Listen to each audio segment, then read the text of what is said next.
Another blood-red sunset and yet another moon phase, and still another 100 miles to my next resting place. Driving down the road, eyes on the horizon. Within my car, I'm all alone, but feeling good and feeling strong, knowing that this path I'm on brings me to myself. I'm driving. Hey now all, I'm Joey C. Welcome back to another episode of Spirit Sherpa. This is the show that helps and encourages you on your journey to unlock your magic mojo. With me, as always, is the Spirit Doctor, Kelle Sparta. Hey, Kelly. Hey, Joey. How's your tree? Well, the limbs are off. Okay. Jeff did his job. Jeff did his job. The limbs are off, but he didn't quite get all of them because he discovered that he's more afraid of heights than he thought he was. Yeah. I've been down that road where it's like, oh, we're going to cut down this tree. Get up on that ladder with a chainsaw. That's scary. Well, we actually have a friend who dropped off a scaffolding. Mm-hmm. So the first layer of scaffolding was like high enough. Yeah. And he was like, the second layer, maybe not so much. So our friend is coming by, hopefully this weekend. I say hopefully because both days have chances of thunderstorms. And the last thing you want is to be holding an electrical powered tool on a metal scaffolding under a tree. True in a story. thunderstorm. Yes, indeed. So we're like, maybe it'll get done this weekend. Yep. Maybe not. Yeah. Well, progress, baby. That's what it's all about. Taking steps. One step at a time. This tree is on a transformational journey. It is. And I have to give him credit. He has been taking things down and breaking them down, and he's been lumberjacking hard, and he's just really loving his lumberjack self. He's discovering that he was meant to be a lumberjack. And let's be honest, when your man's in lumberjack mode, it's kind of hot. It is. It is. See? There we go. It is. Can't complain. And then, of course, there's the fires at night, which don't hurt either. Don't hurt either. Exactly that. So, Kelly, I also noticed on the Facebook group that you posted a video today. I did. You've got some secret stuff going on in your secret chambers. I do. You want to talk about that a little bit? Well, maybe. Or do you want to just tell people, go to Spirit Sherpa by Kelle Sparta Facebook group and watch for yourself? You could tell them that. We could. And, if we have enough time at the end, maybe I'll tell you about it at the end. But, teaser. But there's some cool stuff coming out. And I'm asking for some input from people who are diehard listeners and people who are following and stuff to help me to formulate things. But yes, there's some cool stuff coming out. Oh, audience participation. We like it. Indeed. So what are we talking about today here on this episode of Spirit Sherpa? Well, speaking of audience participation. Yes.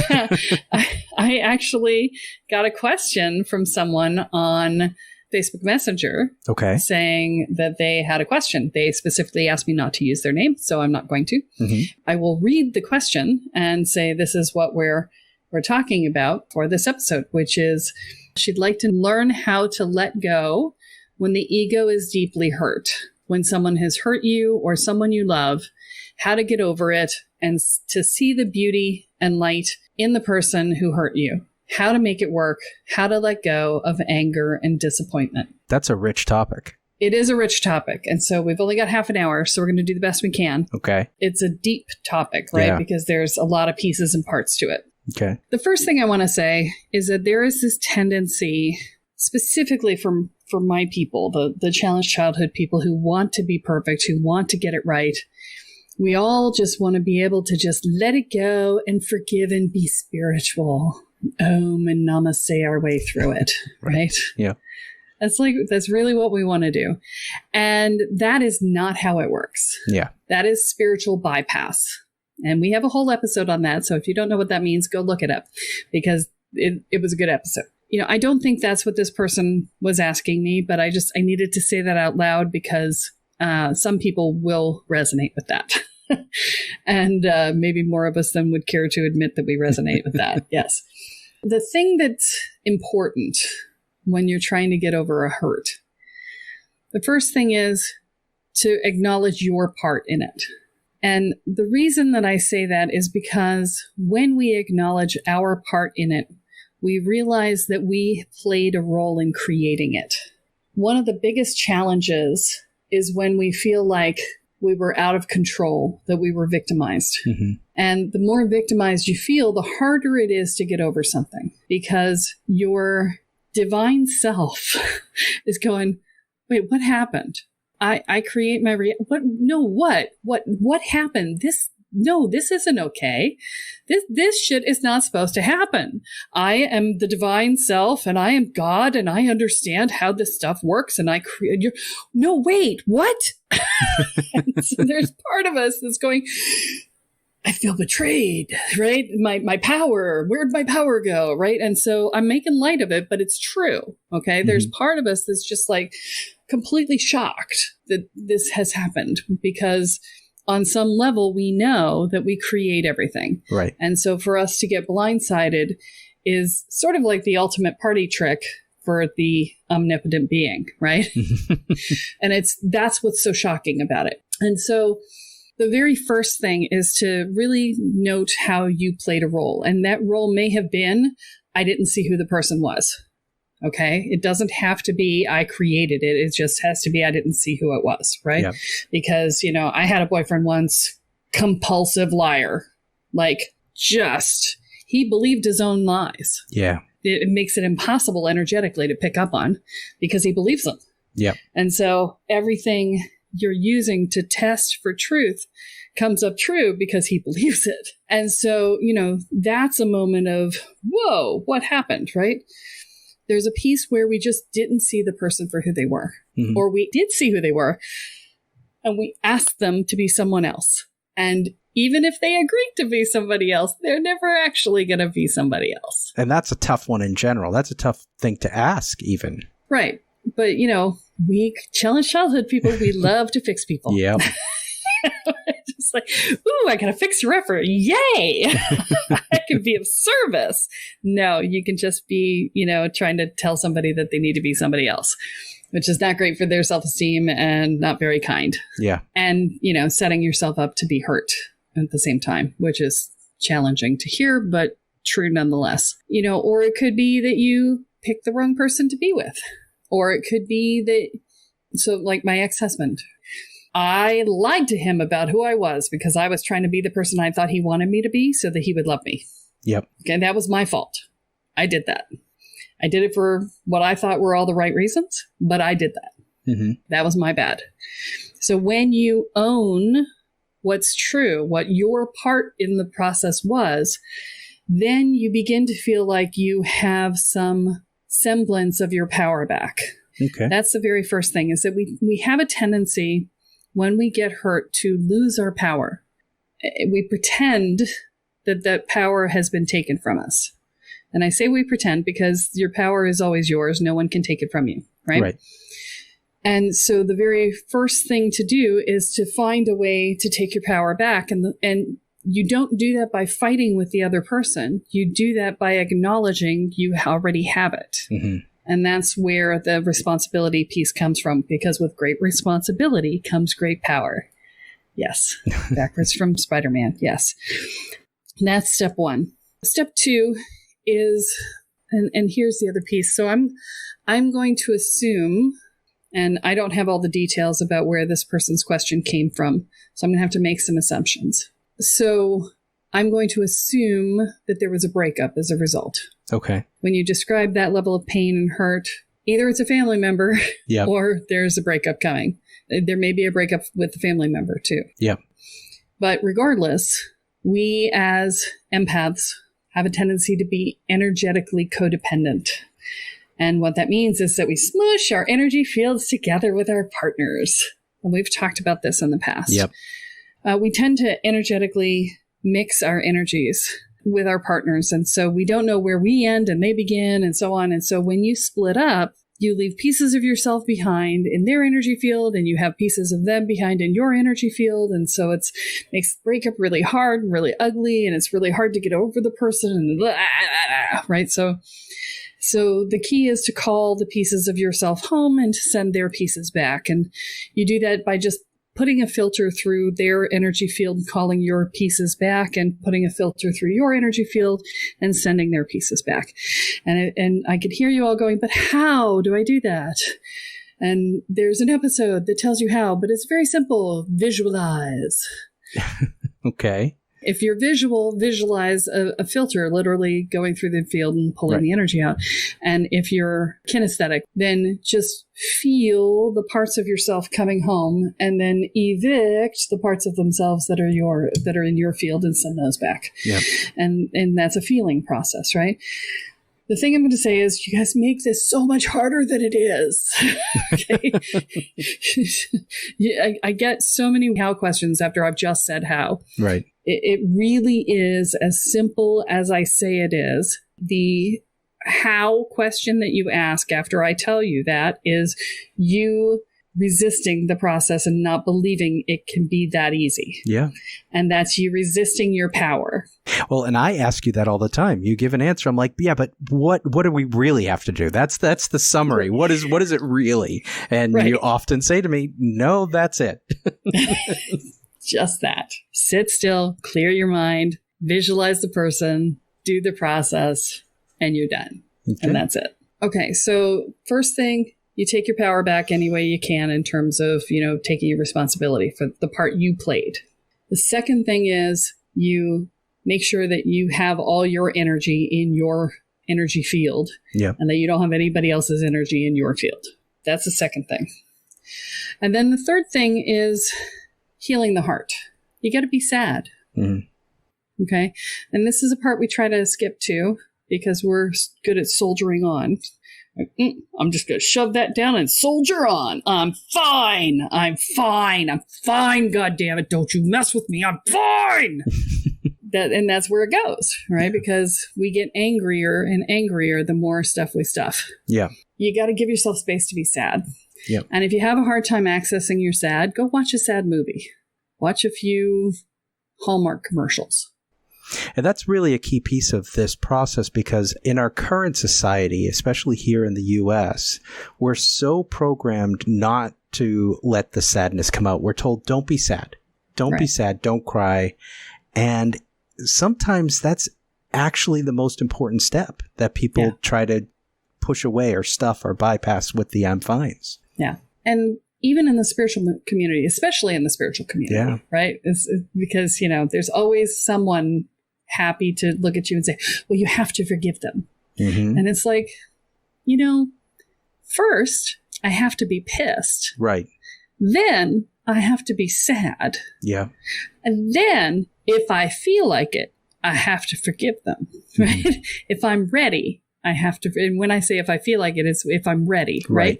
Because being able to forgive someone who has hurt you is a process of being willing to let go of the hurt. Right. And it's not about saying it was okay that it happened. It's about being willing to let the hurt fall aside and have the memory of what happened just be a memory. Right. So that it falls back into the place of any other memory. And you go, yep, lesson learned. And again, you've said key words here in the sense that this is a process. This is not something that somebody hurts you and then it's like, oh, well, that's fine. I'm okay. It's all over. You allow this process to happen because there's a lot of work that goes into this. Yeah. And if the relationship is going to continue, then you also need to stand up for yourself and say, hey, this wasn't okay. Right. I had a disagreement with a friend of mine recently where, my feelings got hurt. He asked me for something. I gave it to him. He used it in a way that I wasn't excited about. My feelings got hurt. And I said, well, it's over and done with. Can't be changed. I know that I can not offer that again and not have that experience again because, we've known each other a long time. Hasn't happened before. Good chances it isn't going to happen again. So I could just let it go. And then I went, but it's going to make me hold back from him in the future. Right. And so I spoke up because I wanted to clear it between us because otherwise it was going to keep me, I wasn't going to make a big deal out of it, but it would have kept me from trusting him in the future. Yep. And so, I said, hey, this didn't work for me. This hurt my feelings. And he was like, oh, I'm really sorry.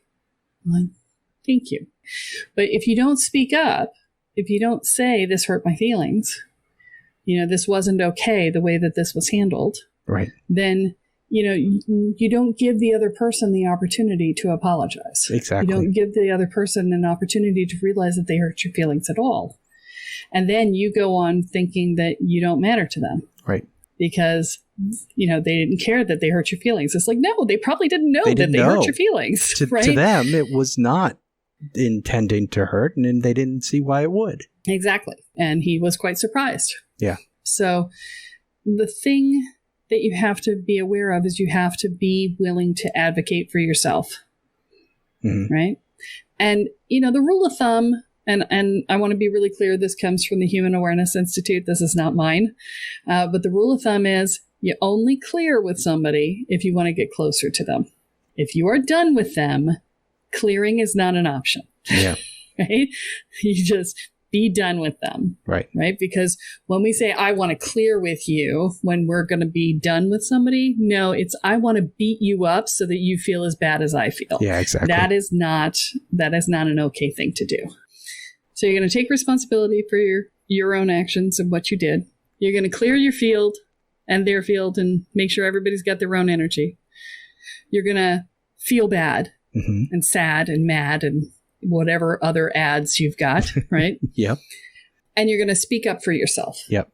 Now that you've done all of those things, now you're going to say, okay, what did I learn? Interesting. What did I learn? Because no challenge comes without a gift. Okay. And so once you've had your feelings and you've set your boundaries and you have taken your responsibility and your power, once you've done all of those things, now it's time to really look at it and say, okay, what did this teach me? Mm-hmm. Because that's the last thing you do to let go of the hurt and the pain, is you say, okay, what was the gift that I got in exchange for this? And when you can receive the gift, you can release the pain. Well, and there's also something to be said about the ability to see it as a gift means that you're at that stage to release the pain. Yeah. We'll go back to my ex-husband again.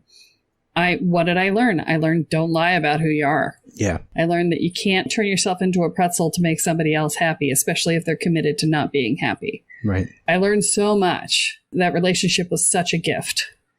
There were so many things that I got out of it. Mm-hmm. And yet, it's funny because, I had that relationship and it ended and I thought I had processed everything. And then when I got engaged to my husband, my present husband, like 6 years ago, we started talking about it. I was like, I'm having a panic attack. Yeah. It's been 16 years since I've been married, and there's a reason why I said I'd never do this again. Sometimes the feelings come back up later that you didn't realize you needed to process in the moment, or that didn't come up in the moment because by the time you started processing your emotions, you were on the other side of it. So like I didn't start processing my emotions about the divorce until I was out. Right. And by which time I no longer felt trapped. So it didn't come up. Right. Yeah. And so sometimes, things come back later and it's like, ah!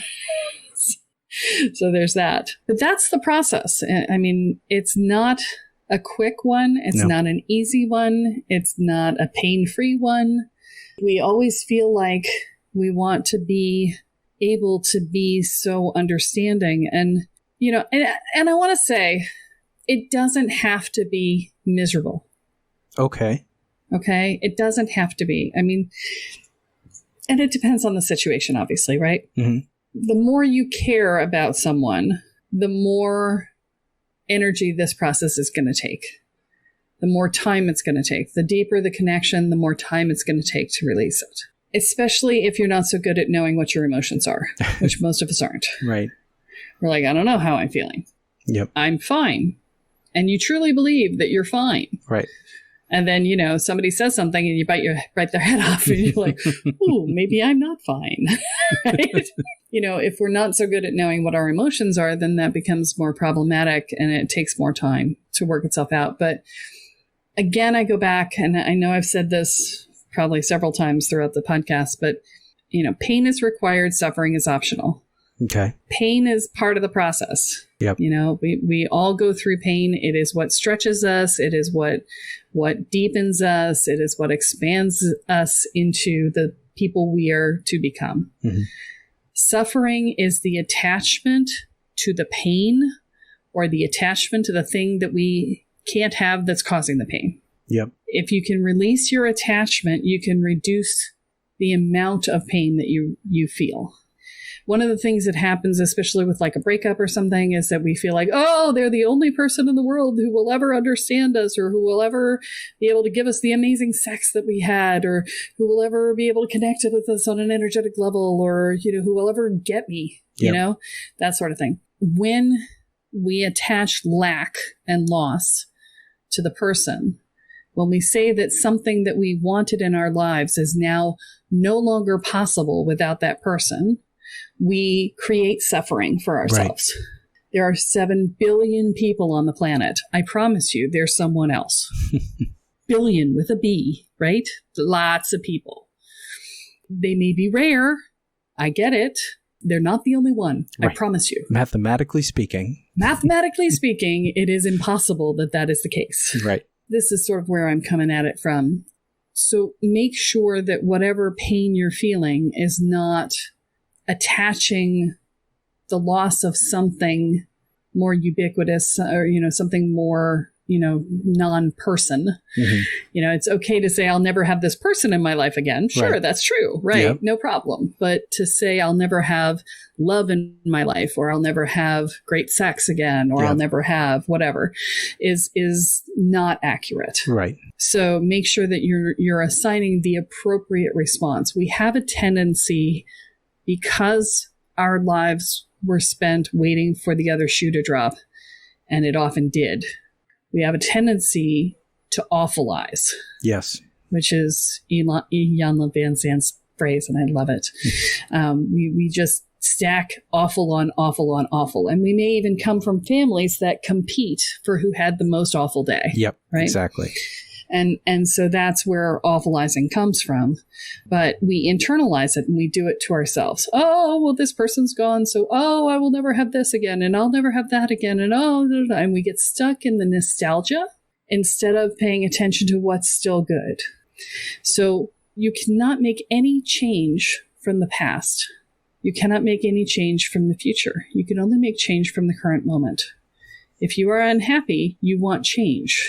Right. Get out of the past. Get out of the wishing it had been different, the nostalgia, the whatever, and get into the present. And if you don't like the present, change it. Don't just go, well, I can't. It's like, well, okay, but then you're going to be miserable. So I can't means I want to stay miserable. You know, you want to pay attention to what your choice of words are, because if you're waiting for someone to come and rescue you, I promise you they're not coming. Well, and if they did, that actually isn't going to help you. No, it's not going to help, because once you get better, they're going to leave because they're rescuers, and that's how they define themselves. And then you'll be left needing someone to rescue you again. And this is a cycle that never ends. This is a song that never ends. It just goes on and on, my friends. Yes. So the question that the person had was, you know, how can you let it go and see the beauty and light in the person who hurt you? Okay. How to let go of the anger and the disappointment. So. And that's that process you just lined out for us. I did, but there's another piece. Okay. If you're going to keep the person in your life, there is another piece. I see. And that is, you need to speak up for yourself, which was the part that we talked about, right? Mm-hmm. And you need to be clear why it happened.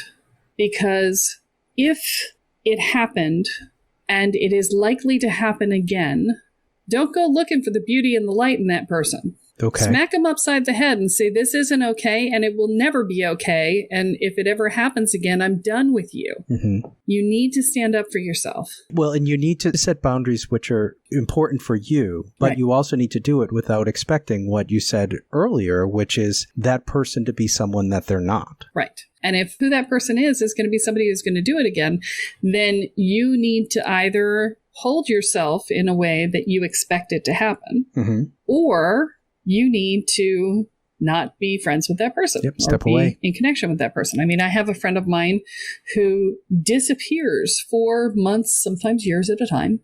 Doesn't respond to anything I send her. Nothing. She's just gone. And then one day she'll just pop up and be like, "Hey, how you doing, baby girl?" Yeah. And I'm like, "I'm awesome. How great to hear from you." Right? Yeah. And she said to me that I'm always the first person she calls when she comes out of one of those times when she's been hermiting. And I said, "Well, why is that?" She said, "Because you're always happy to hear from me and you never give me shit for being gone." I said, "That's because long ago I learned to set my expectations that I would just never hear from you. Yep. I just don't expect to ever hear from you. So it's always a pleasant surprise." And I think that setting that expectation for yourself is super important. I have friends that is our relationship. We will not talk to each other. And it's not just but it's like we're off in a different world. Then all of a sudden you come back again. And it's like we can either spend time saying, "Well, why didn't you talk to me? Why didn't you answer me? Blah, blah, blah." Or we could just be, this is how our relationship works. And either I'm okay with it or I'm not. But I have to set that boundary for myself. I can't expect you to set it or you to define my boundaries. But you have to be able to set those boundaries. You have to be able to set your expectations appropriately, and you have to be willing to do that work. So if you're going to stay in the person's life, you really need to make sure that that's healthy for you. And you need to make sure that your expectations that caused you to get hurt were realistic. Right. Because that's something else that we tend to do. We try to over control. Yeah. And then the person does exactly what they want anyway because we were being controlling. Yeah. And then we're hurt. Yeah. Because we associate being controlling with caring. Well, I was just caring about you. No, you were being controlling and manipulative. Right? So as I said, I don't know any of the scenario that this person asked their question from. So I'm just trying to cover all the bases. Yep. And so these are all the possibilities. And as I said, deep topic, lots of pieces and parts. Yeah, absolutely. And I have to say sorry to Alexandra. Oh? Well, Alexandra said to me that she said to me recently that she likes the episodes with guests because sometimes because they're lighter and easier to consume. And sometimes when I do an episode, she has to spend like 3 hours integrating it. And so I know this is going to be one of those episodes. And so I'm sorry, Alexandra. And you're welcome. Yeah, exactly. Well, there's good things that come out of this heavy one, and that's much like anything else. You talked about taking our power back by realizing it was never gone in the first place. Mm-hmm. And as part of that, realizing it's never gone in the first place, there's that other part of it that you talked about, which was part of this is on us. Mm-hmm. We've sort of allowed, not necessarily allowed ourselves to be hurt, but there's always a little bit of ownership here. And by learning what our actions or inactions were that caused this, and then being able to learn and grow from it. And that's that gift piece that you're talking about, is what's the gift and what's the lesson and what's these messages that we get from this hurt and these relationships, which may or may not be continuing on. Exactly. Beautiful. Oh, so wonderful. So this was great, but I'm going to poke you. Nope. Are we talking about the stuff that you teased us about at the beginning of the episode or not? Yeah, we can talk. Oh, good.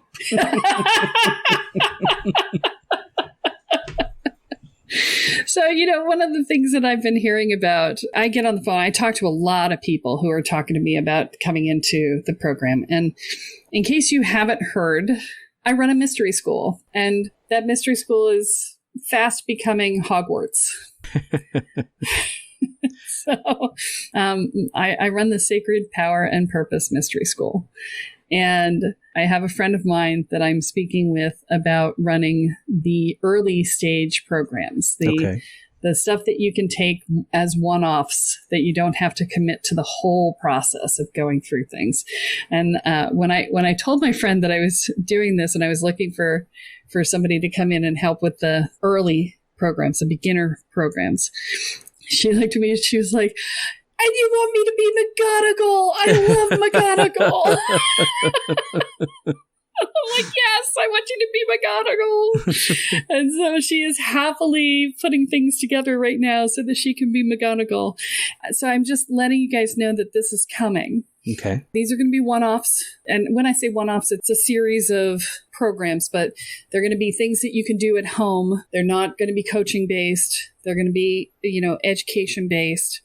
And they're going to be, things that you can just learn a topic, how to talk to your spirit guides, how to cast a circle, basic stuff. So what I asked people in the group, in the Spirit Sherpa by Kelle Sparta Facebook group today, was to tell me what topics they're most interested in having first, because my friend has been teaching this stuff for 20 years and she has a freak ton of topics. Yeah. And so, I would like to give you the things that you want most first. She will get to all of them eventually, but if we know we've got 15, 20 people chomping at the bit for X, then we will do X first. Yep. So, give me an idea of what it is that you're interested in learning, and I will happily make sure that it ends up at the top of the list for things that we're going to offer.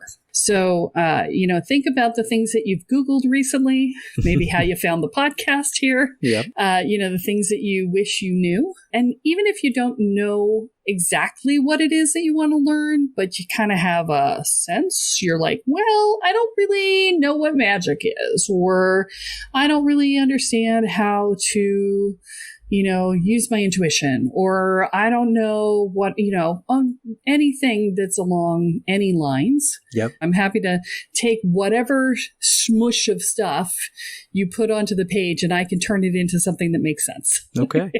So don't feel like you have to have a cogent topic. It just needs to be, well, I kind of sort of don't feel like I have a perspective, or whatever. So how can people reach out to you to give you this feedback? So you can either go into the Spirit Sherpa by Kelle Sparta Facebook group and post it on the video that I did there, or you can email me at Kelle@kellesparta.com. And again, Kelle is with an E only, Kelle. No, nothing else, just E. So Kelle@kellesparta.com. Feel free to send me some topics that you'd like to learn about. I want to make sure that what we're offering is going to be relevant to you. Cool. All right. That is great. Anything else you want to share with people? In the Spirit Sherpa by Kelle Sparta Facebook group is also a description. There's a 45-minute video in that group that talks about what it takes to become a transformational shaman. Okay. And that covers the entirety of the training program that I offer. And so if you are curious about what the full-blown mystery school is all about, you could check out that video as well. And that would give you an in-depth look into, the first half of the work is healing yourself, which is why I talk about topics like this. And then the second half of the work is the deep in-depth how to work with other people doing your magic. And you get a foundation in magic in the healing yourself section, because we use it in the work that we do on healing ourselves. And then the second half is about working with other people. All right. This was great. Any Kelleisms as we head out?